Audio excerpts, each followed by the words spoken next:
29 मार्च, प्रभु का अचानक मिलने आ जाना। लूका 12:40। तुम भी तैयार रहो।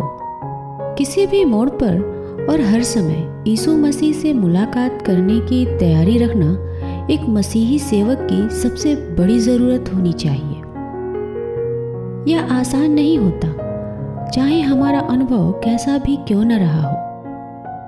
यह लड़ाई पाप, मुश्किलों और हालातों के साथ नहीं, बल्कि यीशु मसीह की सेवा में इस तरह डूब जाने के साथ होती है जिसमें हम हर मोड़ पर खुद यीशु से ही आमने सामने मुलाकात करने की तैयारी में नहीं रह पाते।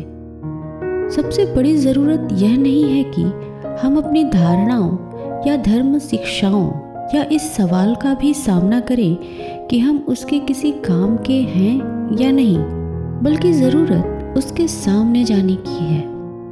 यीशु शायद ही कभी वहाँ आता है जहाँ हम उसके आने की उम्मीद करते हैं।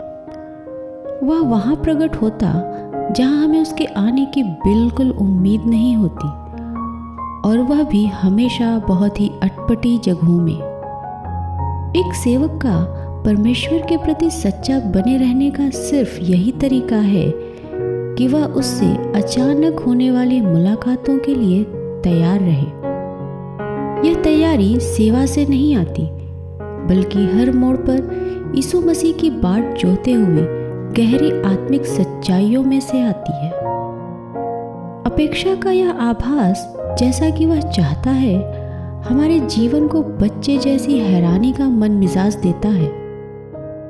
अगर हमें यीशु मसीह के लिए तैयार रहना है तो हमें धार्मिक होना छोड़ना होगा।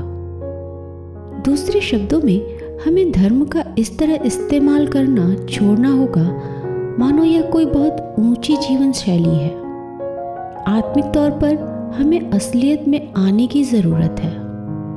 अगर आज के संसार की धार्मिक सोच की बुलाहट को आप अनदेखा कर रहे हैं और उसकी जगह अगर यीशु की तरफ अपनी नज़र लगाए हुए हैं और अपना हृदय उन बातों पर लगाए हुए हैं जो वह चाहता है, और वह सोच रहा है जो वह सोच रहा है, तो आपको बिना तौर तरीके वाला और दिन में सपने देखने वाला कहा जाएगा।